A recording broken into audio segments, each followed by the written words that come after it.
wa yutraku syahawat tudiku alaihimul masalik. Jadi dengan meninggalkan syahwat, mengurangi makan dan minum, ini bisa melemahkan darah. Jadi ternyata syaitan itu mengalir di darah, benar ya? Jadi orang kesurupan sama orang kesyahwatan itu lebih gawat orang syahwat. Kesurupan tinggal dibacain dikit sadar, Pak.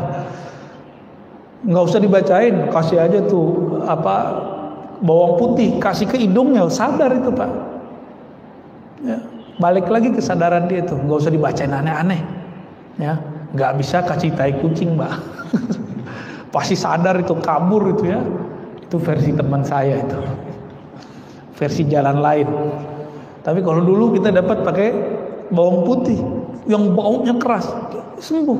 Tapi kalau orang syahwat dikasih bawang putih tambah kuat, Pak, syahwatnya. Malah itu penguat ya. Kalau orang makan, minum, bahkan olahraga, orang kalau makan, minum, olahraga, lengkap sudah. Syahwatnya berlipat. Karena hormon bahagianya masuk. Kalau makan minum doang paling penyakit. Tapi kalau makan minum olahraga, waduh, masya Allah. Apa yang terjadi? Darahnya kuat, uratnya kuat, ototnya kuat. Wah, itu menjadi senjata luar biasa bagi setan. Ya. Maka jalur pintas untuk mengatasi itu cuma puasa. Jadi puasa itu bekamnya setan. Jadi hijamahnya syayatin puasa, hijamahnya darah buang darahnya. Maka bapak-bapak yang kolesterol, kalau mau hijamah kurangi dulu konsumsi obat pengencer darah, ya. Minum jamu yang dianjurkan oleh ahli herbal, baru dibuang, Pak. Itu cuma bisa dibuang, nggak bisa diapa-apain. Ngapain darah disimpan-simpan di badan kalau kotor? Buang aja. Maka Nabi SAW ketika dimi'rajkan ke langit, beliau dipesani oleh Jibril, "Hai Muhammad, ihtajim. Hai Muhammad, berhijamahlah engkau. Berbekamlah. Coba amalkan Pak sunnah ini. Nanti punggungnya yang berat-berat itu, kepala yang sakit-sakit itu, ini tanda kolesterol kan beratnya di sini. Kalau orang stres di sini, Pak." Beda tuh ya. Kalau kena corona di sini dia stres dia. Tapi kalau di belakang, apalagi yang suka santen-santen tuh ya, soto Betawi itu santen kan, rendang Padang tuh, gaji-gajihan. Kalau gaji mah kita seneng, Pak. Kalau gaji yang itu tuh, itu cuma bisa dibuang, buang aja. Orang Barat kan nggak punya pengobatan ala ya dicabut-cabut gitu darahnya, nggak ada. Pijit kan nggak ada, akupuntur nggak ada. Mereka mainnya ngobatin darah. Kalau kita jalur pintas, buang darahnya. Sama, as-saumu hijamatus syayatin. Jadi ini boleh kita sebut sebagai sebuah istilah. Puasa itu hijamah, mengeluarkan syaitan, melemahkan syaitan. Ya, mau nggak ngelemahin syaitan? Ya kalau nggak sempat Senin Kemis puasa Daud, minimal puasa 3 hari dalam sebulan. Ya jatah badan itu, Pak. Nah mengenai puasa nanti dia sebutkan di sini beberapa anjuran ya. Yustahabbus sahur wa ta'khiruhu. Dianjurkan sahur dan diakhirkan. Ini kita banyak orang awam ngomong saya nggak sahur, tapi dia ternyata makan minum. Minum itu sahur, Pak. Saya cuma makan kurma, lah itu mah sahur. Jadi sahur itu nggak mesti nasi. Cuma orang Indonesia sahur mesti nasi, enggak. Ini sahur sehat kalau mau. Konsumsi kurma aja atau pisang. Udah itu aja konsumsi. Jangan banyak-banyak makannya. Katanya mau melemahkan syaitan. Terus ketika berbuka jangan langsung minum teh. Air putih dulu nih. Ini dulu minum. Nah, ini perintah Nabi. Terus kurma. Tapi saya yakin tubuhnya orang Indonesia lebih cocok dengan buah-buahan Indonesia. Meskipun kurma dianjurkan, kita ambillah kurma satu, kita makan, ngikutin sunnah Nabi. Karena Nabi berbuka dengan kurma. Seandainya Nabi dulu ada di Karawaci, kira-kira gimana Pak? Dulu nggak ada impor kurma, kira-kira pakai apa Nabi bukanya? Paling pakai pisang. Apalagi kira-kira buah-buah seger yang nggak asam di perut, cari aja. Kalau pisang kan ada yang asam, ada yang enggak. Ya, kalau kita mukanya asam Pak. Coba dicari aja itu. Sebenarnya pisang tertentu tinggal direbus, makan, direbus diungkep. Nah, saya yakin itu lebih cocok bagi orang Indonesia. Jadi jangan ngotot juga, Ustaz harus kurma. Loh, ente bayangin, di zaman dulu Islam baru masuk ke negeri ini, belum ada namanya impor kurma. Orang buka pakai apa? Maksudnya pakai buah seger. Jadi kolak nanti Pak, tunggu ya, ini udah nafsu aja nih kalau udah ngelihat macam-macam. Udah begitu sholat dulu, nanti baru mau makan kolak, mau makan apa tadi, mau minum teh. Kayaknya nggak seger kalau nggak minum teh dingin. Nanti itu ya, selesain dulu sholat. Nah ini kalau mau cara berbuka yang berkah, ya insya Allah itu lebih baik. Wa ta'jilul iftar wa ayyaftura 'ala tamr, ya, mendahulukan berbuka dan berbuka dengan tamar. Nah, ini karena tamar kurma itu dulu paling mudah ya. Wa yustahabbul jawd fi Ramadan wa fi'lul ma'ruf wa qasratus shadaqah iktidaan bi Rasulillah. Dianjurkan di bulan Ramadan, kalau kita sudah biasa dermawan, di bulan Ramadan dermawannya naik berkali lipat. Jadi jangan pelit bulan Ramadan, banyak-banyakin. Kenapa? Karena Nabi kalau bulan Ramadan itu duit masuk itu keluarnya secepat masuk. Masuk keluar. Wah, starter kita gimana? Nah, masih bilang gimana matematikanya, masih matematika insan, belum matematika ilahiyah. Ya. Wa yustahabbu dirasatul Quran wa al-i'tikaf fi Ramadan. Wal i'tikaf fi Ramadan. Dianjurkan dirasah. Dirasah di sini bisa artinya belajar Quran, bisa diartikan tilawatul Quran.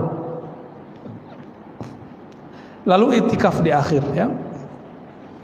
Tapi saya menganjurkan amalan yang paling afdal itu bukan banyak khatam Quran. Tapi kita membaca Quran, kalbu kita merasa terkoneksi, terhubung kepada yang menurunkan Al-Quran. Maka tips yang kami ajak kepada teman-teman kami yang mau khatam Quran, sebelum baca Quran zikir dulu, istighfar, ta'awuz, perbaharui syahadat, kalbunya disebut nama Allah. Ya Rahman, Ya Rahim, apa nama Allah yang kita kenal. Kira-kira sudah tenang, baru kita baca Al-Quran. Nanti pas baca Quran ada muncul sedikit saja di dalam hati rasa malal. Apa arti malal? Bosan. Berhenti dulu Pak, taruh lagi Qurannya, zikir lagi. Atau sholat 2 rakaat. Selesai Assalamualaikum, zikir sebentar, tenangkan diri, yakinkan bahwa Allah yang menurunkan Quran itu memandang kita. Dan betapa ridho dan senangnya Allah, risalah-risalah cintanya yang bernama Quran dibaca oleh hambanya. Rasa itu muncul, baru baca Quran lagi. Begitu Pak terus. Jadi seumuran kita ini, apalagi sudah di atas 40, 50, 60, nggak usah ngejar 7 kali khatam, nggak usah. Capek Pak. Ya. Ngamal tuh nggak usah ngoyo. Tahu ngoyo ya? Nggak usah terlalu maksa diri. La ikraha fiddin itu tidak hanya persoalan maksa orang masuk Islam, tapi la ikraha fiddin kalau versi kita tidak ada namanya pemaksaan dalam beramal. Itu juga bisa diartikan ke arah sana, walaupun penafsirannya penafsiran jauh. Jadi coba nanti gunakan metode ini, tilawah ma'az zikir namanya, membaca yang dikolaborasikan dengan zikir. Intinya Quran, ingat Allah bukan? Lalu ada orang baca Quran gak ingat Allah, afdal gak baca Qurannya? Enggak. Maka di saat orang lagi begitu, afdalul zikri la ilaha illallah. Zikir yang afdal adalah la ilaha illallah. Kalau zikir la ilahnya sudah nancap di kolbunya, qaulus sabit, baru kembali ke Quran lagi. Lalai lagi kolbunya, balik lagi ke zikir, sholat 2 rakaat, begitu. Mau ngamalin begitu. Jadi nggak usah terlalu buru-buru baca Quran, yang santai aja. Ya, mau Pak begitu. Jadi Ustadz, saya ikut komunitas ini, komunitas itu. Udah, ini komunitas buat diri sendiri, jadi komunitas diri sendiri. Kapan kita akan bisa mengatur diri kita sendiri, Pak? Kenapa khatam Quran aja harus pakai komunitas? Ya, tanda kita lemah. Makanya Sayyidina Ibrahim Al-Khalil alaihissalam, beliau itu disebut Allah umat. Dia sendiri tapi disebut umat. Kita banyak mungkin belum disebut umat karena kita lemah. Beliau sendiri bisa mempengaruhi orang sekampung, senegeri. Kita untuk mempengaruhi diri sendiri aja nggak bisa. Ntar gimana kalau sakaratul maut datang? Sakarat, apa arti sakarat? Mabuk. Kalau nggak bisa mengendalikan diri, lewat Pak, su'ul khotimah. Maka sebelum itu terjadi, latihanlah. Latihan mabuk capek, mabuk bosan, ya. Jadi kita berharap jangan kejut-kejutan kalau beramal, santai aja ya. Ala bi dzikrillah tatmainnul qulub. Ketahui hanya dengan zikrullah. Quran kan zikrullah, tapi kok buru-buru. Kalau baca Quran mestinya tenang. Tapi banyak orang baca Quran kok malah tambah galau, mikirin khataman, ya. Taib. Dan disebutkan di sini Nabi SAW jika di akhir 10 hari terakhir, ya, dakhalal ashar shadda mi'zarah. Jadi Nabi itu pakai sarung, Pak. Ya, Nabi setiap 10 hari terakhir mengencangkan sarungnya. Tuh, Nabi pakai sarung kan? Ayo amalin pakai sarung ntar. Boleh nggak pakai gamis? Ya gamis itu bagian dari sarung karena bentuknya sarung. Nah, coba amalkan sunnah sarung hari ini, besok mau gamis, besok pakai celana gitu. Ya, digilir aja. Nabi itu fleksibel. Orangnya nggak kaku. Yang kaku kan kita, Pak. Mesti pakai sarung tiap hari, ya kan repot juga. Nah, tapi kalau di Malang, di Jombang, di Madura tuh ya, kiai-kiai nemenin istrinya masuk ke mall pakai sarung, Pak. Coba antum pakai sarung masuk. Jadi orang aneh. Mengencangkan sarung itu bisa berarti tidak menggauli istrinya, bisa berarti beliau ini mulai ketat beramalnya. Nah, saya lebih cenderung mengartikan beliau ketat dalam beramal, ya. Maka Nabi itu, ini kan orang nanya, Ustadz, bid'ah nggak sih bangun-bangunin orang subuh?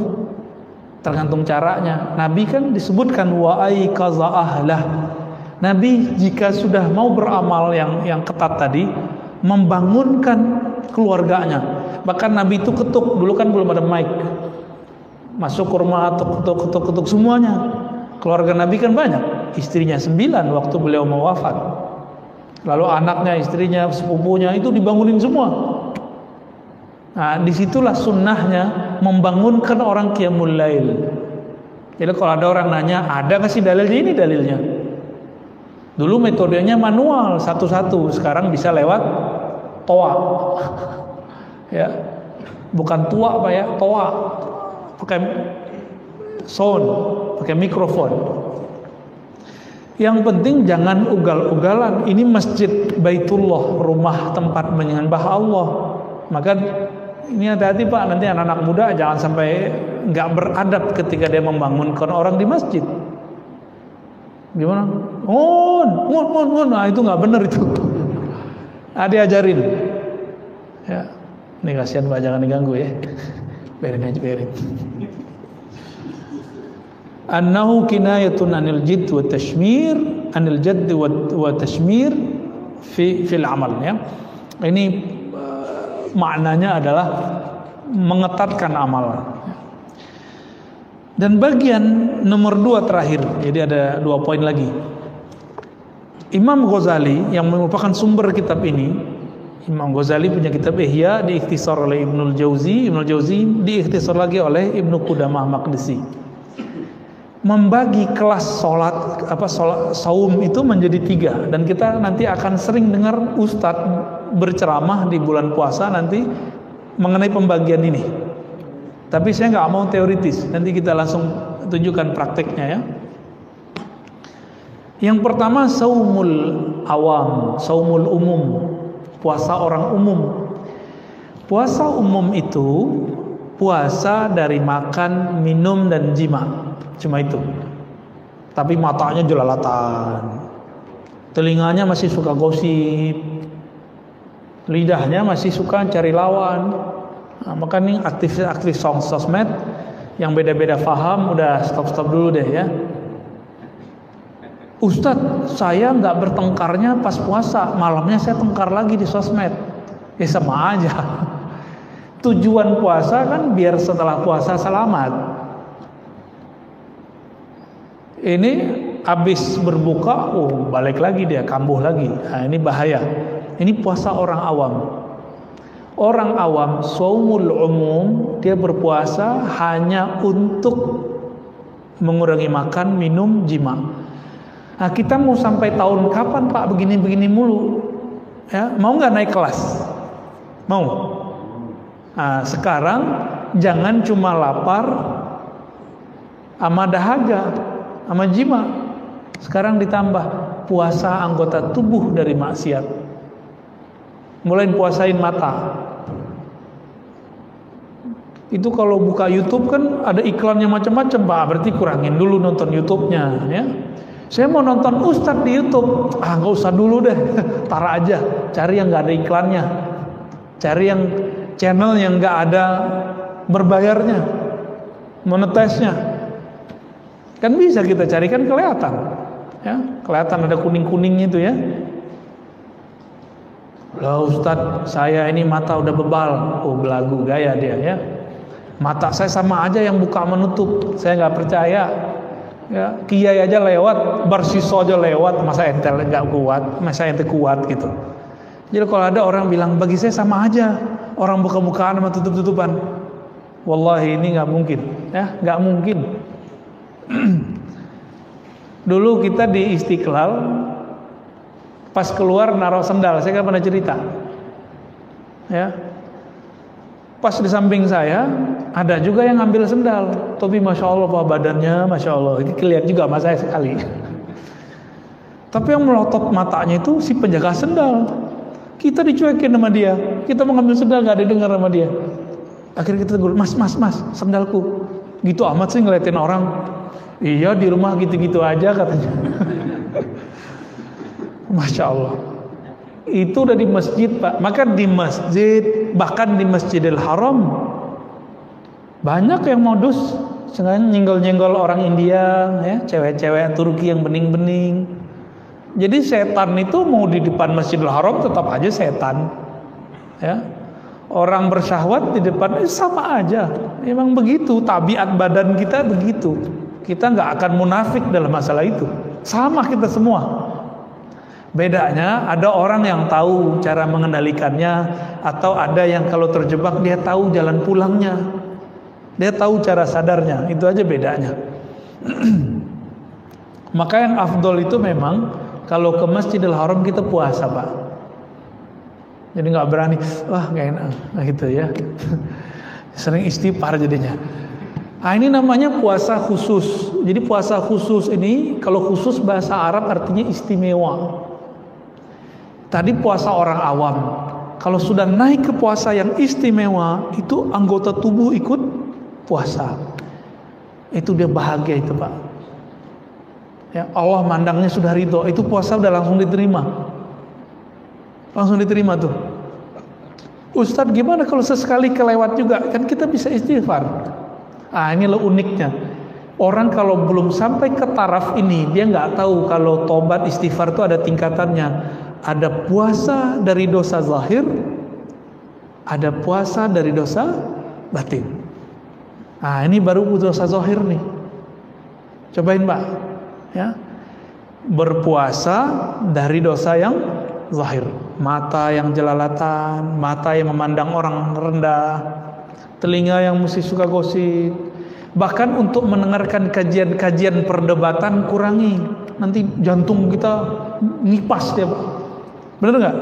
Ini kalau dengerin Ustadz Fulan, apalagi yang ngadu-ngadu saya sama siapa gitu ya, nanti jantung antum tuh deg-degan tuh.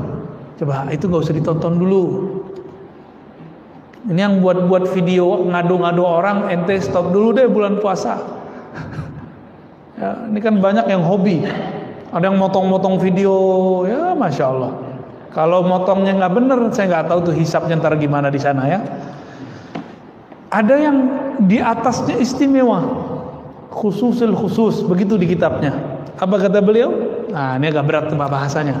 Kita pakai bahasa Arabnya ya. Fahuwa saumul qalbi 'anil himamid daniyah. Puasa yang di atas istimewa tadi, ini kelas 3 nih. Tadi kelas 1 umum, kelas 2 khusus. Kelas yang lebih khusus lagi, ini kalau sudah bisa puasa begini, udah jadi calon wali Pak kita. Mau nggak jadi calon wali? Ya mau semua, masa nggak mau jadi wali sih? Wali artinya apa? Kekasih Allah. Wali itu bukan orang sakti Pak. Wali aja mati kok. Ini salah satu ulama kita, wali itu ya, waliullah itu. Abah Uci Turtusi, gurunya beliau ini, guru kita semua. Ya. Wali meninggal, apalagi yang bukan wali. Biasanya wali itu kalau meninggal dikasih kabar dulu biasanya. Nah kalau walinya spesial, dia bisa request meninggalnya kapan. Seperti Nabi, kan wali ini pewaris para nabi. Nabi Adam bisa nolak. Nabi Musa nonjokin malaikat maut Pak. Hadis Bukhari itu. Malaikat maut datang nyamar jadi orang biasa. Ditanya oleh Nabi Musa. Nabi Musa belum memakai kolbunya, masih pakai pikirannya. Mana anta? Ente siapa? Saya malaikat maut mau cabut ente. Nabi Musa dilawan ya. Dulu orang ditonjok Nabi Musa langsung mati. Itu kekuatan Nabi Musa tuh. Ditonjok Nabi Musa langsung mati. Makanya bisa megang tongkat sehingga bisa memukulkan ke pantai itu, ada batu di tepi pantai Laut Merah. Itu cuma Nabi Musa Pak di zaman itu. Kalau bukan beliau yang megang, itu tongkat nggak bisa bekerja sehebat itu dengan izin Allah tentunya. Baru sembelah itu laut. Saking kuatnya itu. Coba antum mukul-mukul tuh. Ini aja belum tentu patah ya. Jadi karate sekarang tuh nggak ada apa-apanya ya. Taekwondo apa boxer mecah-mecah itu nggak ada apa-apanya sama Nabi Musa. Ditonjok itu matanya keluar Pak. Matanya malaikat mau keluar matanya langsung. Ya. Kayak film-film kartun tuh. Itu kejadian tuh Nabi Musa. Tapi itu kan penjelmaan malaikat maut. Itu bukan malaikat maut yang asli. Cuma penjelmaan aja. Balik lagi ke Allah. Ngadu ya Rob, saya ditonjok sama Nabi Musa. Baru dikasih tahu ya bahwa jatahnya udah habis. Baru dia mau terima. Jadi Nabi sama wali-wali yang spesial itu bisa request Pak meninggalnya. Ya. Said Muhammad Alawi Al-Maliki Al-Makki, ulama kita, guru besar kita di Mekah, dulu request, ya Rob, kalau engkau mau ngambil aku, tolong ambil lagi ngaji sama teman-teman, sama murid-murid, sama sahabat-sahabat. Bener Pak, bulan puasa, beliau agak aneh sekali itu, nggak mau berhenti ngaji. Udah sampai waktu mau sahur, masih ngaji. Baru rehat-rehat bentar, ya suasananya masih suasana taklim. Allah jemput beliau. Jadi mulia sekali. Orang kalau lagi pengajian mulia nggak? Yarfa'illahu allazina amanu wallazina utul ilma darajat. Orang berilmu lagi ngajar itu diangkat sama Allah. Nah, lagi begitu diangkat nyawanya. Ya, beliau wali besar itu ya. Nah, semoga kita diangkat oleh Allah dalam keadaan yang mulia. Amin ya rabbal alamin, di tempat yang mulia juga ya. Saumul qalbi, puasa qalbu dari himamid daniyah, angan-angan rendahan. Jadi jangankan memandang yang haram, kepikiran yang haram aja nggak mau. Nah ini dia puasa kolbu. Wal afkar al mubi'idah anillah, atau pikiran, angan-angan yang menjauhkan diri kita dari Allah Subhanahu wa taala.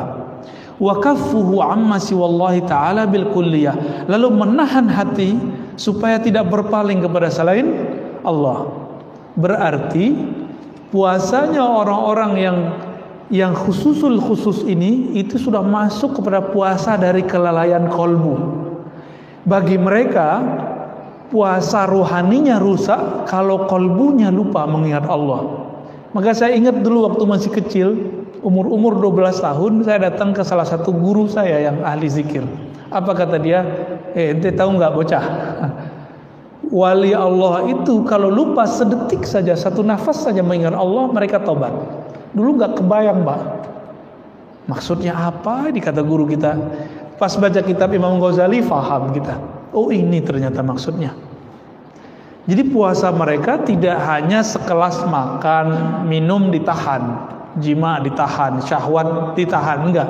Tapi sudah masuk ke level di kolbunya enggak boleh kemasukan apa aja kecuali nama Allah Subhanahu wa taala. Nah ini kalau nggak dibimbing nggak bisa, Pak. Dulu kita puasa fisik yang bimbing orang tua. Apa kata orang tua? Ente kerjain ini, kalau puasa 30 hari dapat hadiah sepeda, misalnya gitu. Nah ini kolbu ini butuh ada mursyid. Maka saya pastikan nih Bapak nggak akan sukses mencapai puasa ini kalau nggak ada mursyid. Nggak akan sukses. Mursyid badannya adalah orang tua kita dulu puasa badan. Kalau puasa kolbu, mursyidnya harus ahli kolbu. Ya. Wa hadha shaum lahu syuruh ta'ti fi ghairi hadzal mawdi', ya. Penjelasan mengenai ini ada di bab-bab setelahnya.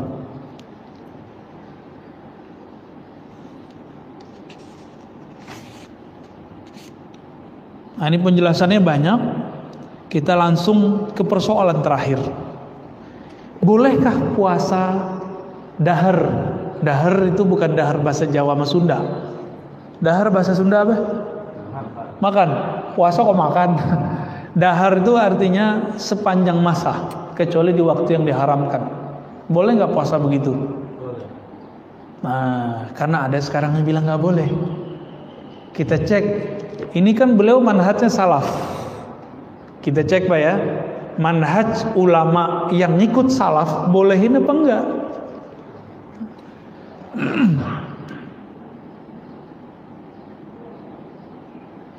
Fa amma saumud dahri fa fi afradi Muslim min hadits Abi Qatadah anna Umar radhiyallahu ta'ala anhu sa'ala an-nabi sallallahu alaihi wasallam faqala kaifa man yasumud dahr kullah qala la sama wa la aftar illam yasum lam yuftir.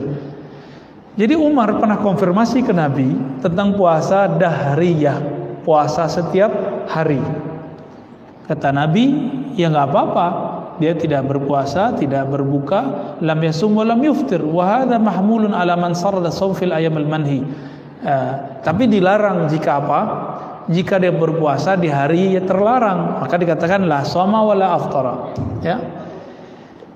Lalu dikatakan di sini, faqad ruwiya an Hisham bin Urwah anna abahu kana yusridu shauma wa kanat Aisyatu tusarrid. Jadi ada ulama salaf di kalangan sahabat dan tabi'in itu berpuasa hampir tiap hari kecuali di hari yang haram. Yang haram apa aja? 2 hari raya. Ya. Terus hari tash udah Pak beres. Berarti cuma dua time. 2 time itu 5 hari. Hari raya Idul Fitri, hari raya Idul Adha, lalu tasyrik 3 hari. Udah 5 hari doang. Di luar itu kita boleh nggak berpuasa setiap hari? Dijawab oleh beliau, ya boleh. Kenapa? Karena Aisyah melakukan itu. Sayyidah Aisyah ini setelah Nabi wafat beliau puasa tiap hari. Masa orang Syiah nuduh beliau ini pelacur, Pak? Jadi orang-orang Syiah ini lagi berebut nih sama Wahabi di Indonesia. Hati-hati Pak antar ya. Orang Syiah berebut sama Wahabi di Indonesia. Itu Suriah, isu Syiah sama Sunni, Syiah Wahabi sudah berhasil. Irak hancur. tinggal Indonesia, negara Islam terbesar yang mesti kita jaga. Dan masjid ini jadi bentengnya, Pak. Jangan kemasukan di masjid. Kemasukan orang-orang yang mau memperebutkan negeri ini, yang sudah ahlu sunnah dari dulu. Ya, oh kita nggak mengkafirkan Syiah, nggak. Kita nggak mengkafirkan Wahabiyah, nggak. Kita berbeda sama Syiah karena Syiah menghujat para sahabat Nabi. Menghujat Sayyidah Aisyah yang setelah Nabi wafat dia berpuasa tiap hari. Hujatan mereka apa? Aisyah ini fahisyah, pelacur gitu. Nauzubillah min dzalik, ya. Pelaku maksiat, mesum. Begitu kata mereka. Waras gitu. Nabi wafat di pahanya Aisyah, Pak. Itulah tubuh paling mulia. Jika ada tanah Makkah Madinah diinjak oleh Rasulullah jadi mulia, maka tubuh Sayyidah Aisyah adalah tubuh paling mulia. Anas bin Malik didatangi oleh orang. Apa kata orang ini? Wahai Anas, mana mata yang dulu matamu melihat Rasulullah? Kata dia, ini mata saya. Izinkan aku menciumnya. Dicium, Pak, cuma karena ngelihat Nabi. Ada sahabat yang dulu diludahin mulutnya sama Rasulullah. Ada yang dia makan sesuatu dari darahnya Nabi, dari bekasnya Rasulullah. Itu sahabat datang minta berkah. Minta berkah, Pak. Ini Rasulullah punya istri, semua dari diri Nabi masuk ke dalam dirinya. Kira-kira kurang berkah apa tuh? Bukan fahisyah, tapi sahibatul barakah. Di dalam dirinya banyak keberkahan. Jadi kita nggak bisa susah lah ngomong sama Syiah tuh di situ. Ya, ada beberapa kesamaan kita dengan Syiah. Ada kita cinta Ahlul Bait, mereka cinta Ahlul Bait. Kita cinta Habib, mereka cinta Habib. Bedanya Habib mereka benci sama Aisyah, benci Abu Bakar. Ternyata isu ini dijawab oleh cucunya Ali, Ja'far Shadiq. Ja'far bin Muhammad Al-Baqir bin Ali Zainal Abidin bin Husain bin Ali. Berarti keturunan keberapa nih?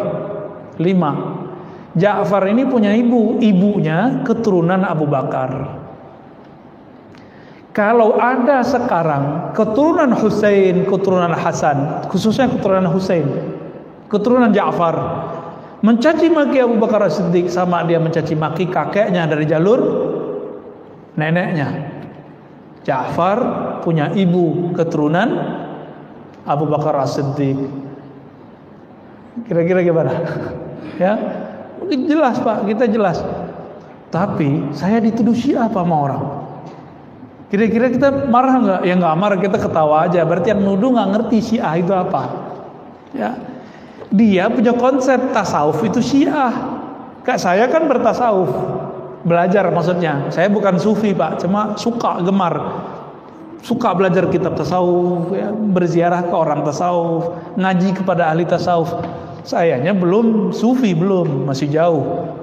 Ya kalau sufi kita nggak kuat Pak, ya nggak kuat kita jadi sufi, kita jadi orang biasa aja dulu ya. Kalau Wahabi bagaimana? Wahabi kebalikan Syiah, nggak senang sama habaib. Bener nggak? Nanti coba cek. Nggak senang sama habaib, benci banget sama habaib. Ya. Maka kalau ada postingan kebencian kepada zuriat Nabi, pastikan dia nasibiyah. Nasibiyah ini kelompoknya sekarang ada di Wahabi. Kalau agak kenceng dikit jadi khawarij, jadi teroris. Kalau yang nggak kenceng ya paling-paling neror pengurus aja palingnya. Bid'ah ente ya, ngomong itu ya. Ente pelaku bid'ah nih. Dihisab nanti di hari akhirat. Ittaqullah, paling gitu-gitu doang ngomongnya. Ya masih bisa diatasi lah itu, kita ngobrol ngopi bareng selesai Pak. Tapi kalau yang sudah yang bersenjata itu nggak bisa ngomong kita ya. Semoga salafi Wahabi yang ada di Indonesia cuma teror begitu aja, teror verbal nggak apa-apa lah. Jangan sampai teror nembak, jangan, nggak boleh ya. Kalau ada habisin. Kita meminta kepada pemerintah habisin mereka. Tapi saya yakin kebanyakan salafi di Indonesia itu salafi ngaji aja. Ya kencengnya di pengajian aja. Tapi kalau ini dibiarin terus, coba lihat.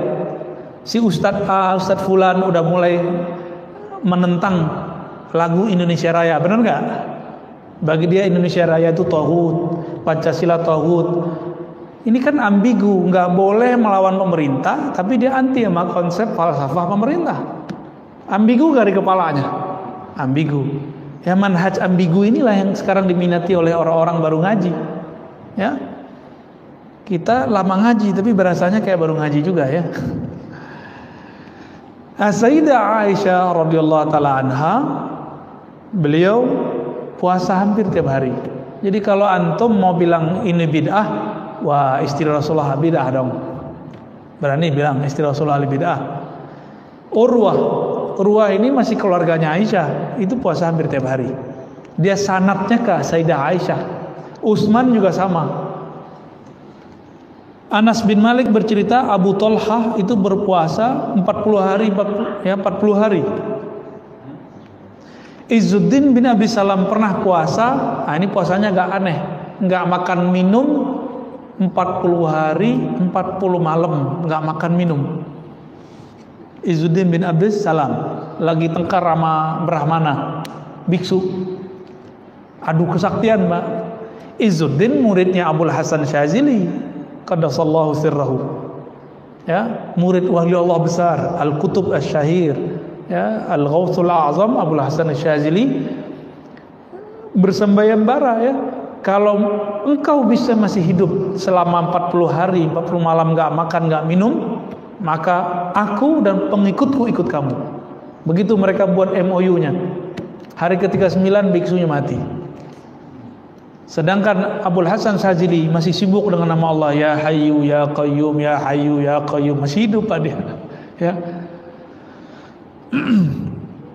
Ibnu Mas'ud, nah ini lain lagi ya. Jadi ada orang yang nggak kuat kalau puasa.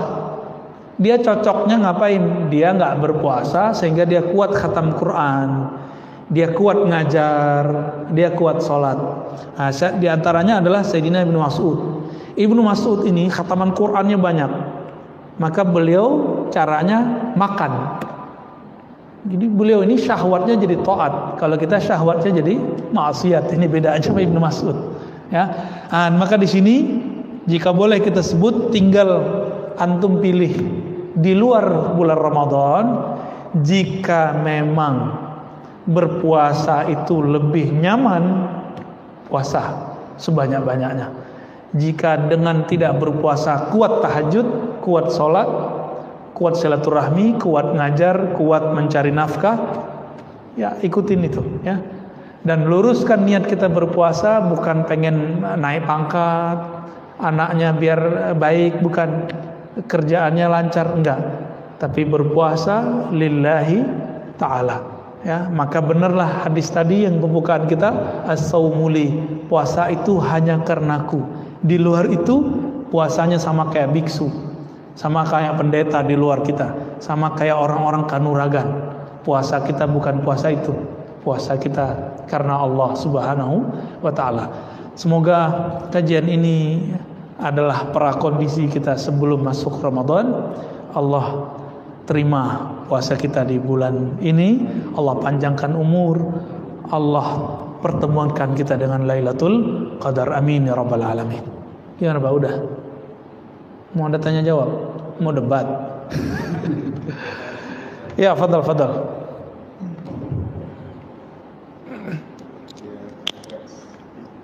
Bismillah.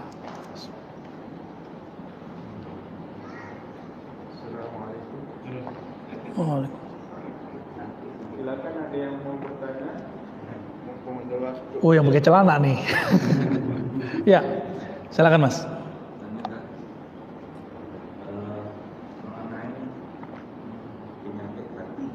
Penyakit hati itu kan kadang kita nggak tahu saja kalau kita itu penyakit hati.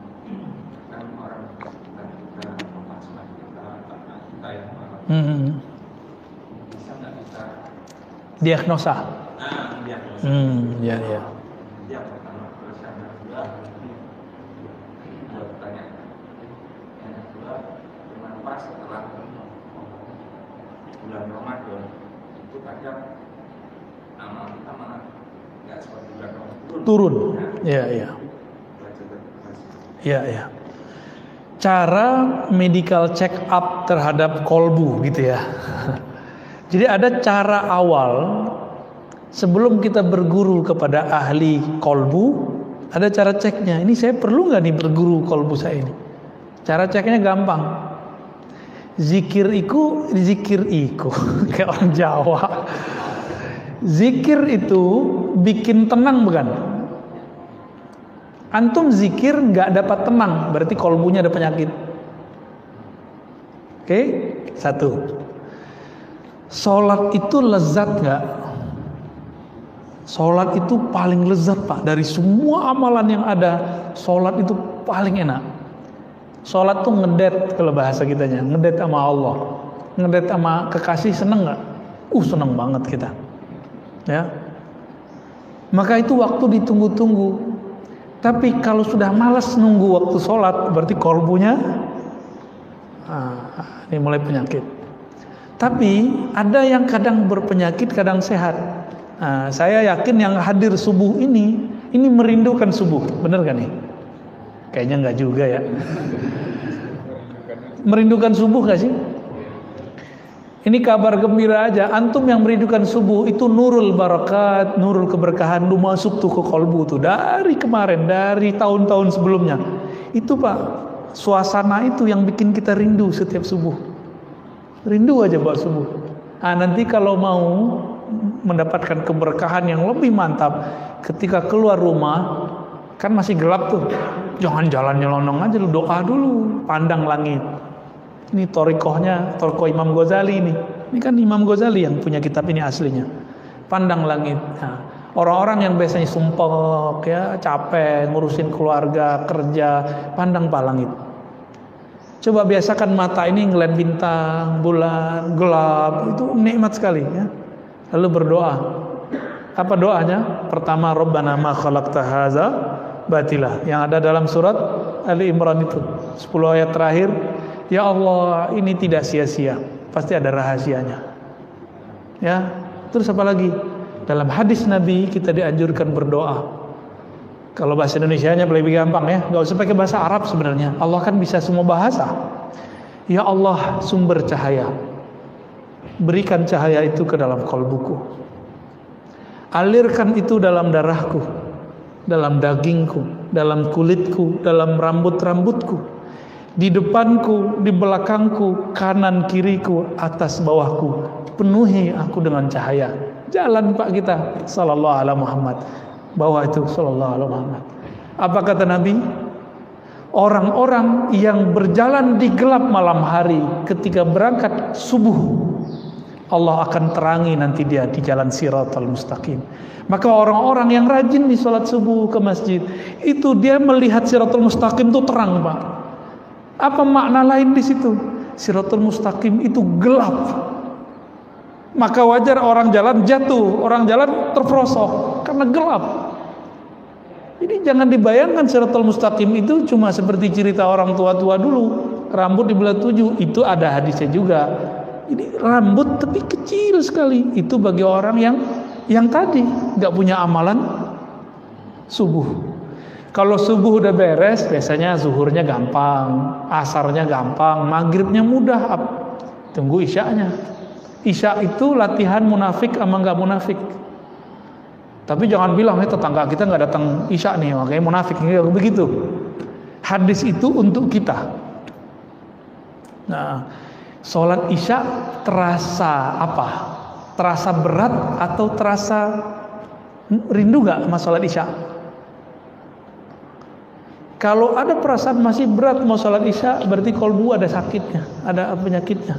Nah itu kalau masalah ibadah. Jadi ibadah itu makanan rohani. Jika kolbu ini tidak bisa menikmatinya, berarti ada sariawan di kolbunya. Nah, itu harus diobatin, Mbak. Kalau sudah kronis ya datang ke ahlinya. Kalau enggak ya cukup ikut pengajian-pengajian umum. Sehat ya insya Allah. Tapi kalau sudah lama itu gimana? Harus diobatin. Dan dia itu obatnya zikrullah.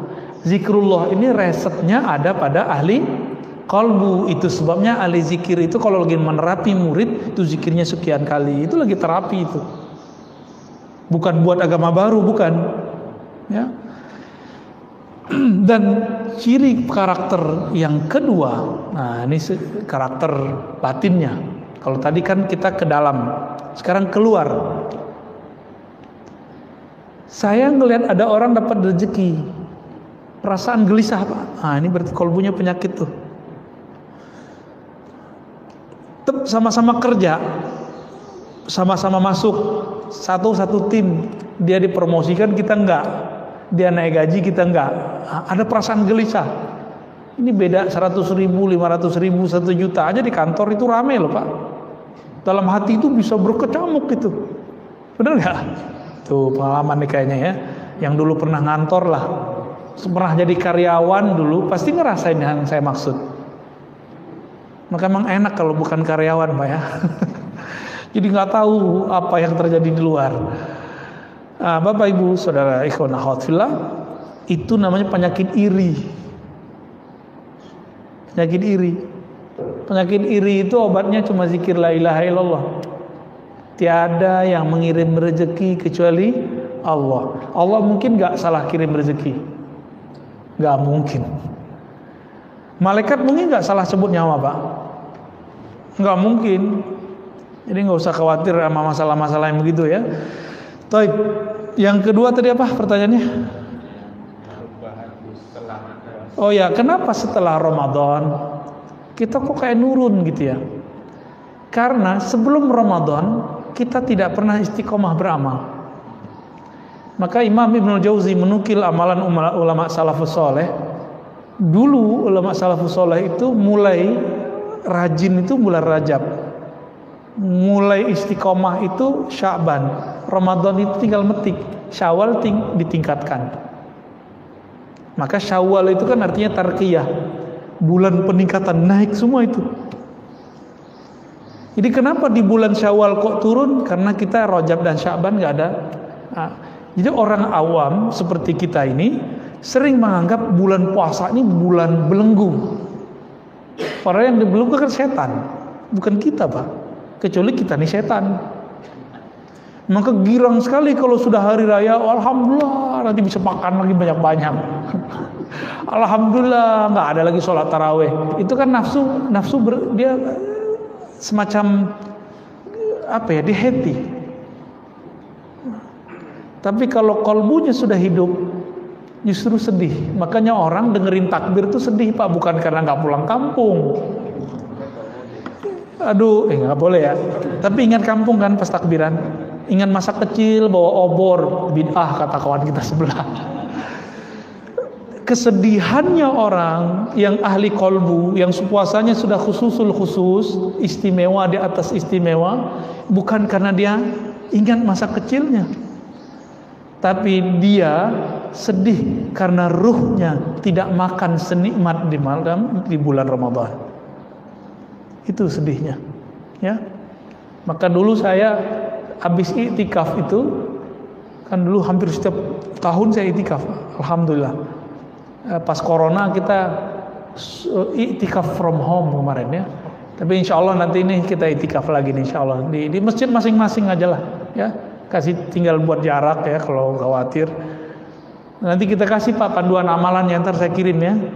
Amalkan itu nanti kalau udah 10 hari terakhir, mulai dari bangun tidur sampai tidur lagi, bahkan ketika kita sahur sudah ada cara beramalnya. Pajang di depan tuh kalau bisa, atau dibuat ditaruh di handphone. Cuma kalau pegang handphone nggak yakin juga saya kira. Ya, bagusnya non aktif itu seharusnya. Itu kalau selesai nangis Pak. Ada kerinduan. Jadi saya kalau itikaf itu cuma makan kurma sama air aja, kurma air. Biasanya, nggak tahu kalau tahun ini ya. Kalau ada yang nganterin daging gimana ya? Baik, cukup. Udah lapar nih Pak ya. Saya rasa cukup lah ya. Lah, ya. Selamatullah. Untuk naik kelas kita puasa yang lebih tinggi. Terus ini kan makhluk sosial. Ya. Apakah kita harus pergi ke gunung atau gimana? Ya, orang yang ke gunung itu kalau dia nggak sanggup mengatur dirinya, maka dia sebaiknya menjauh dari orang, disebut uzlah. Uzlah ini dianjurkan inda fasadil ummah, jika umat sudah rusak. Tapi kan di negeri kita masih banyak orang benar, Pak. Ya, masih banyak orang benar nggak? Masih banyak. Minimal di masjid banyak orang benar. Ya, walaupun beda mazhab, beda manhaj, nggak apa-apalah. Ya bagus ya. Lalu gimana caranya? Buat komunitas. Buat komunitas berpuasa khusus. Walaupun tidak perlu pakai grup WA, apa nggak perlu. Komunitas saja. Maka saya sarankan, anggap sajalah orang yang hadir ini adalah komunitas yang ingin mencapai puasa tingkat khusus. Maka nanti buat komitmen, Pak. Nggak ngomongin orang, sepakat? Antum nih aswaja, nggak ngomongin Syiah, nggak ngomongin Wahabi deh, ya. Bener, mau? Nggak ngomongin tetangga, nggak ngomongin teman samping, udah biarin aja, ya. Antum NU nggak ngomongin Muhammadiyah nggak ngomongin NU, udah, sepakat? Serius nih. Terus apalagi matanya nggak jelalatan, sekali jelalatan istighfar, Pak. Nah ini caranya. Mata kita udah kelewat nih ngeliatin yang bening-bening, udah istighfarin aja. Ya, pikiran kita mulai liar nih, udah istighfarin. Disitulah ada istilah istighfar, bukan saja dari dosa zahir, tapi dari dosa yang tidak zahir, dosa yang tidak tampak. Jadi puasa itu mengajarkan saya dan kita semua bahwa taubat bukan dari dosa zahir aja, tapi ada dosa batin. Ya, lagi sholat khusyuk nggak Pak semua? Khusyuk apa kusut? Nah, kekusutan itu kita istighfarkan setelah assalamualaikum. Itulah rahasianya kenapa habis assalamualaikum baca istighfar. Kan seharusnya baca alhamdulillah. Ya, tapi kok dianjurkan baca istighfar? Karena Allah tahu ketika si hamba sholat dia kusut bukan khusyuk. Itu kita istighfarkan. Sama, saya kalau berbuka itu saya istighfar dulu baru baca bismillah. Karena saya minta ampun, ya Allah, mungkin puasaku hari ini tidak sempurna. Engkaulah yang maha sempurna. Baru saya baca doa, Allahumma laka sumtu atau zahabaz zama'u. Ya, dua-duanya dibaca aja. Hadisnya dhaif dua-duanya, jika digabung dia jadi hasan. Ya, kecuali nggak ngerti ilmu hadis. Allahumma laka sumtu dibilang dhaif. Enggak, hadis keduanya juga dhaif. Zahabaz zama'u wabtalatil uruku wa sabatal ajru insyaallah. Itu hadis dhaif dua-duanya. Tapi imam ahli hadis di zaman salafus saleh bernama Abu Daud, periwayat hadis ini, tahu teorinya. Dua hadis yang dhaif, satu karena mursal, satu karena ada rawinya, itu naik, Pak. Imam Syafi'i begitu. Imam Syafi'i itu mengatakan dua yang lemah digabung, kalau lemahnya nggak parah jadi sahih. Dua mursal menjadi sahih. Tapi orang kan nggak mau tahu, dia merasa lebih pinter aja dari Imam Syafi'i. Katanya mau ikut salaf. Imam Syafi'i yang salaf nggak didengerin. Nggak boleh katanya ikut Syafi'i, ya. Bolehnya ikut salaf. Cukup lah ya. Ntar kita kencang lagi Pak, nyenggol-nyenggol lagi. Astagfirullahaladzim. Saya minta ampun kepada Allah jika ada di antara antum, teman-teman semua, baik yang hadir ataupun jamaah online, ya. Jamaah apa nih? Facebook ya, YouTube ya, bid'ah amat tuh ya. Jika ada yang tersinggung, mohon maafkan saya, ya.